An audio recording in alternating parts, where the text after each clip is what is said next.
Next up, we have the future of video on Facebook and Instagram with three complete rock stars.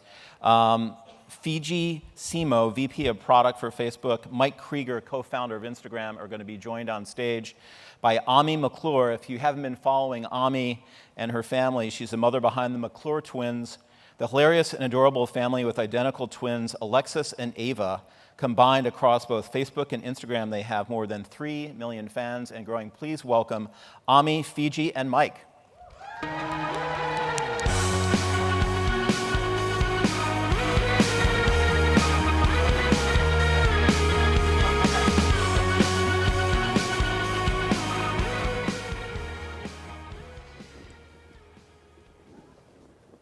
Hello, good afternoon, everybody.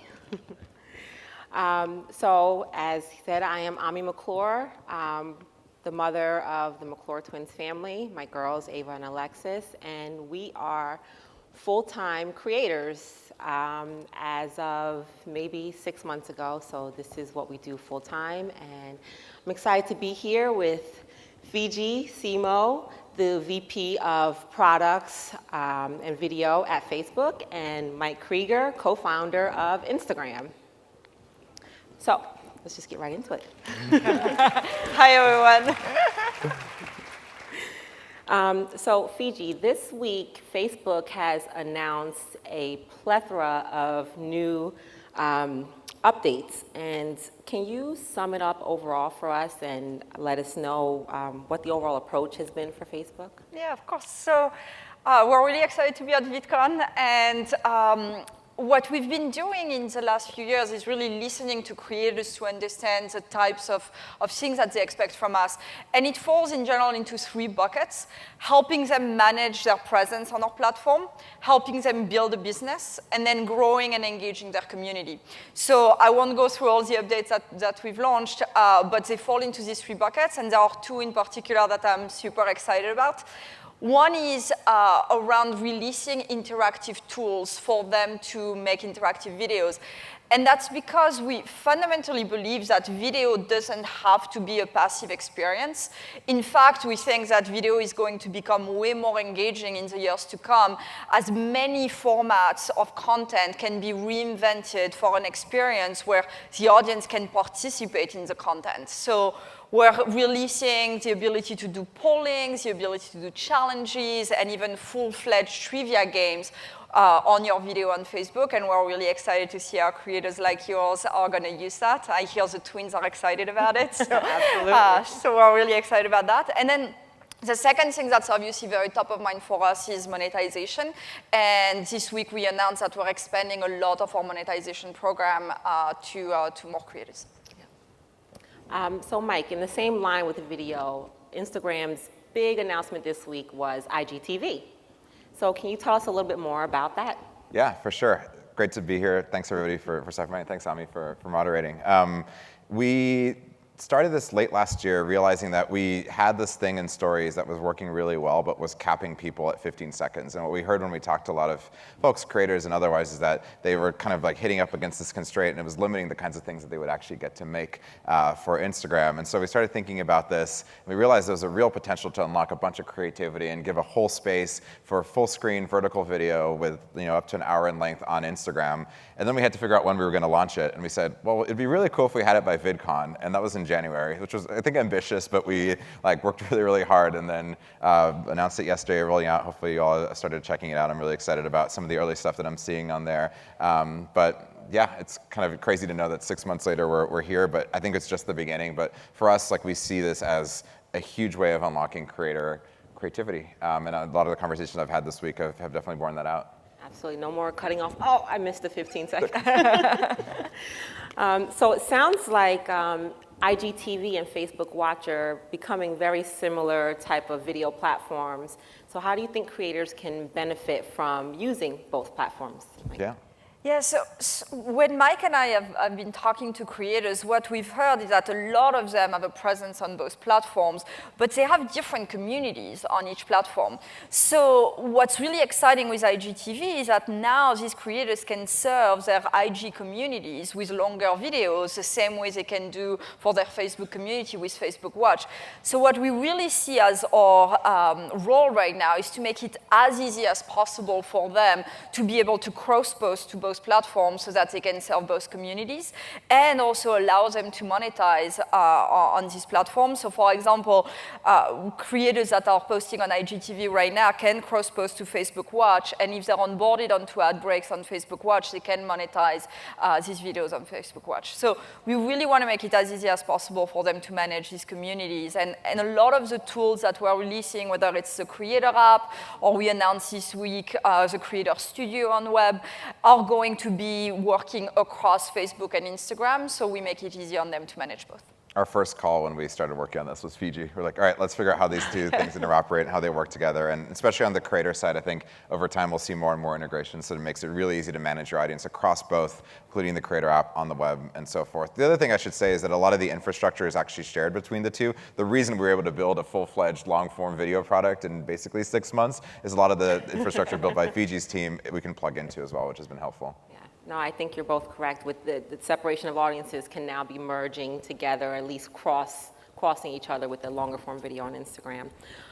So Mike, along that line, on Instagram, people are used to short, quick videos and instant content. How do you expect that audience to now adjust to IGTV with 60-minute or 15-minute videos? Yeah, it's something we thought a lot about. It's part of the reason we decided to build it both in-app but also as a separate app. And our hunch is that people are in couple of different modes. Like if you're kind of going through feed or stories, you want those quick hits. And it's why I think longer form video, even up to a minute, which is not quite that long, in feed on Instagram has I think been a challenge for people, which we've heard when we've talked to the community. They're like, people are like scrolling through and they're, it takes a couple of seconds each. And then you hit something that's like, am I really gonna commit to a minute, which it feels long in feed. So we think that there's like at the point where you start, you know what kind of thing you're into. So that's why as a separate app, you're either going and and be like, all right, I have 10 minutes of my life that I want to dedicate to IGTV. And I think you probably found the similar thing in the watch around, like I'm going to this tab, I'm going to have this experience, versus in feed, it's a lot harder to, one of these things is not like the other. You'd have to stop and right. really pay attention. Yes, you're correct. Yeah, we've seen that on Watch as well. Even though we've had longer videos in feed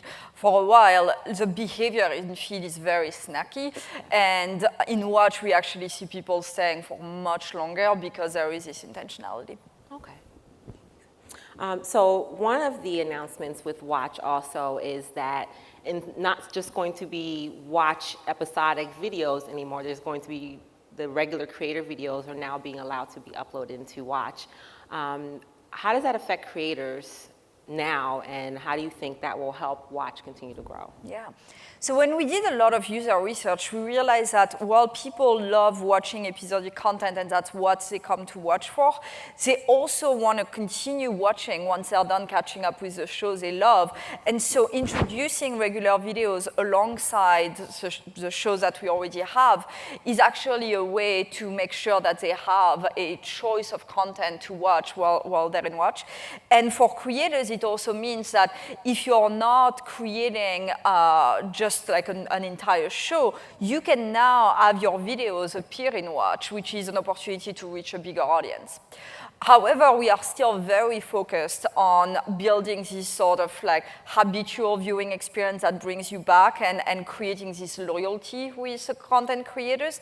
And so as we onboard more pages that are not shows, we are still looking and prioritizing pages that have this property of telling a story that brings you back and building communities around the creator much more than just one-off videos. I think for IGTV cross-post, that is nice because it opens up the opportunity for those to be in Watch as well. Because as we're starting with IGTV, we're kind of in this open platform right now. We decided to make it available to everybody. So we're seeing the beginnings of some episodic, but just a lot of creators just telling a story or experiencing something. And I think that'll fit in well with the more diverse content on Watch. Absolutely. Fiji, how do you think Watch has been going? Is it living up to Facebook's expectations? Do you see a huge growth happening with it? Yeah, we're very pleased with how it's going. What we really wanted to see is the development of these behaviors that I was talking about, which is like creating that loyalty, which is hard to create in newsfeed because newsfeed is so, one-off videos after another. And in Watch, we are seeing people coming back to their watch list to catch up on the latest episode from a creator they love. We are seeing people watching for much longer stretches of time. And that's the kind of experience that we really set out to build. And like we're really seeing this behavior continue to grow, which confirms the fact that this was really a need. Yeah, I think speaking from my side of a creator, that Watch has allowed us to build an audience that does come looking for us, and they're not just scrolling and seeing what we have in the feed by chance because someone shared it. They're actually looking for our next episode of our show, and it has built a real community for us as creators. And I think that's key because we always talked about the fact that Facebook is so unique in terms of the ability to build these communities because all of your friends are here and they are willing to engage, not only with the creator, but also with each other. And in fact, we released this week a product called Top Fans, which allows you to see who your top fans are so that you can respond to their comment and engage with them even more. And Watch has really proven that these communities can be built around this type of content and they can coalesce around these shows. So we're really excited about that. And we're seeing more and more creators and more shows have groups attached to their page. And a lot of the content of the groups is actually not created by the creator. It's the fans talking to each other, which has been really exciting to see. Yeah, it becomes a village pretty much that it's living outside of the creator itself. Yeah. Yes, absolutely.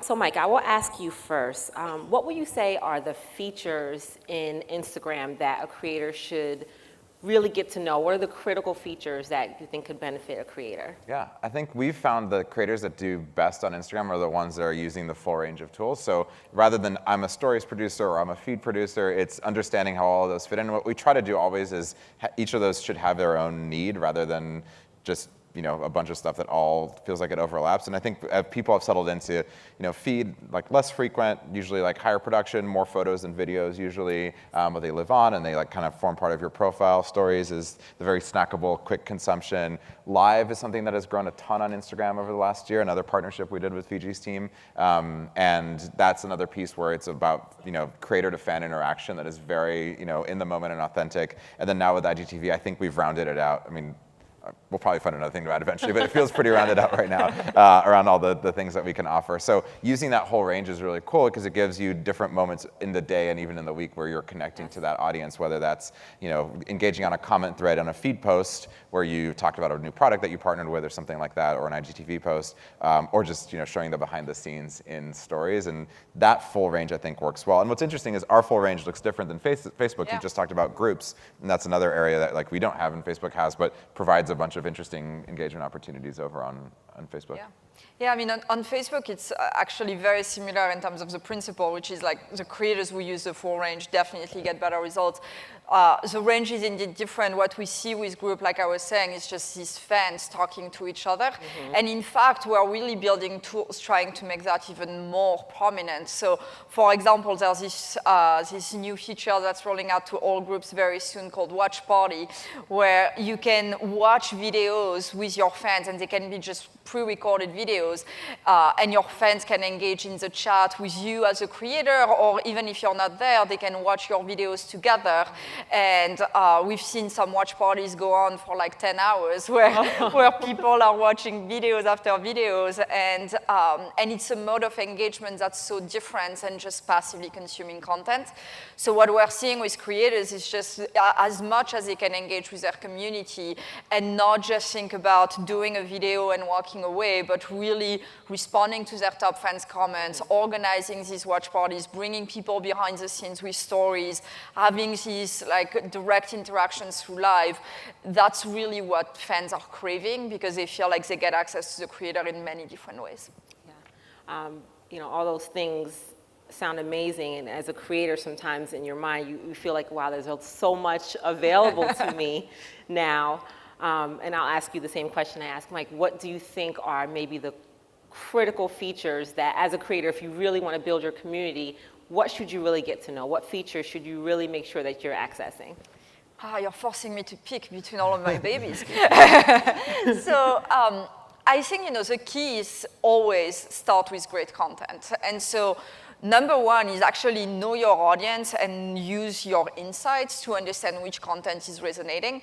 And like I was saying, we are clearly rewarding content that brings people back, that creates this loyalty. So really understanding what is it that resonates with your audience is step number one. So I would say start there. And then once you have this audience that keeps on coming back and that's loyal, really it's about nurturing it. And for that, I would say live remains one of the best tools. We have my favorite thing is looking at the creators who bring their fans on camera through the feature called Live With, and seeing the fans completely freak out when they realize they're on camera with the creator. And so that remains one of the best tools. And then we are seeing that groups is actually a way to really extend your presence as a creator beyond the times where you're actually directly engaging, because the fans make the stories for you. So if I really had to narrow it down, I would say these three. I think you did a great job. On to the million-dollar question, I think maybe literally for some people, but monetization. So right now, Facebook has announced a wide array of monetization strategies for people. How do you think the creator can really focus on monetizing? Yeah. So the way we've approached monetization is really looking at the diversity of content that creators are making and making sure we have a diversity of business models that map to that content. So for example, if you are making content that tends to be longer and really bringing people back, ad breaks is going to be a very good solution for you, which is ad breaks for everyone is just the ability to insert an ad in a video and earn a revenue share. If you are more of a creator that has a niche audience and super fans, then earning money directly from your fans through fan subscriptions, which is another product that we've launched and are expanding to more creators, is going to be particularly suited to your need. And then finally, branded content remains a business model that is really important for a large range of creators, especially the ones that reach audiences that brands want to reach. And for that, I was super excited this week to announce the Brand Collabs Manager, which is this new tool where a creator can set up a profile and then brands can enter a set of criteria. So for example, a makeup brand can say that they want to discover beauty creators with a fan base in LATAM, and we're going to show them the creators that match that, put them in relationship, and they can do whatever deals they like after that. So we really want to make sure that between ad breaks, fan subscriptions, and branded content, all of which are expanding to way more creators, we are able to tackle really all the different ranges of content that we see succeed on the platform. So with all of that, you really believe that creators can build a business on Facebook and make it their living? Absolutely, and we are starting to see some creators making really good money with these programs. I also want to acknowledge that it has taken us a while to roll this out, because we wanted to be very careful about making sure that it would work for both viewers, creators, and in the case of ad breaks, also advertisers, and making sure that was a sustainable ecosystem before we expanded. But I'm excited that we're at that point and that the creators that are testing with us are seeing really good results. That's great. So Mike, with Instagram right now, what are creators' options for monetization? Yeah, so with IGTV, nothing changes just yet. So we see branded content as the way that most, I would say, creators on the platform are, either through feed or we do see it in stories as well with links, which all the a lot of the accounts have access to, and same with IGTV where there's links and descriptions. But we've been able to learn a bunch from talking to Fiji and her team around what works for creators, and over time we're going to expand because we want it to be something that's sustainable over time. But every product we've built, we've started from the organic content, not thought about revenue just yet. Same with stories, and then think about what makes sense. But the good news is with stories, we've learned a lot about what full screen ads look like and what works well in that format. And that's been a thing that a lot of our monetization team has been focused on for the last 6 months. So we'll be applying that to IGTV as well. And you can imagine that the format lends itself to a bunch of different options like the ones that Fiji described. So more to come. Part of me being down here is just engaging with creators and starting to hear about what works for them and how we can partner, and also how we can be as consistent as possible as well, so they can have one unified view across the family. So there's been so many great announcements from both Instagram and Facebook this week, especially in the world of video. What do you guys see coming in the near future for both of the platforms? I think what you're saying across both companies is that we are really embracing the trends of where we think media and entertainment is going. So if you think about the big trends, one of them is obviously entertainment being consumed on a mobile device. And that means giving creators tools to adapt their content to a mobile device. IGTV being full screen vertical is definitely a way to embrace that. We also think that there's going to be a big trend towards content being much more interactive. So all of the tools that we're launching, whether it's polling, trivia games, et cetera, it's really a way to put these tools in the hands of creators to see how they're going to be the ones creating the formats of the future. We see ourselves as providing the tools, and you guys and the creators as really embracing them and figuring out what is going to make it work for your audience. And so I'm really excited to continue innovating on these tools, but also to see how they're going to be used, because we're always surprised, and we always love to learn from you on what we need to build next. Cool. I definitely echo everything Fiji says. I think the one Instagram piece I'll add is the discovery and interest piece. Like, we often think about Instagram as like having two really important kind of groups. There's like the friends and family that you follow, that you get to see their lives and you're connected to personally, but also interests, and that's something that we've done from almost day one with Explore and then different experiences. So combining that with IGTV, I think, is very exciting, where from right now in IGTV, you can start seeing how you might be able to go beyond just the people you follow already and see people break out. So letting folks emerge and break, which they already do on Instagram, but even more so with video and some better discovery experiences, is something that I'm really excited about. I agree. I have to say my Explore page has taught me even about new creators that I had no idea about, and I'm glad I was able to find through the Explore feed. So, Great. Thank you guys for joining us today, and I think we're concluded. All right, thanks all so much. Thank you so much.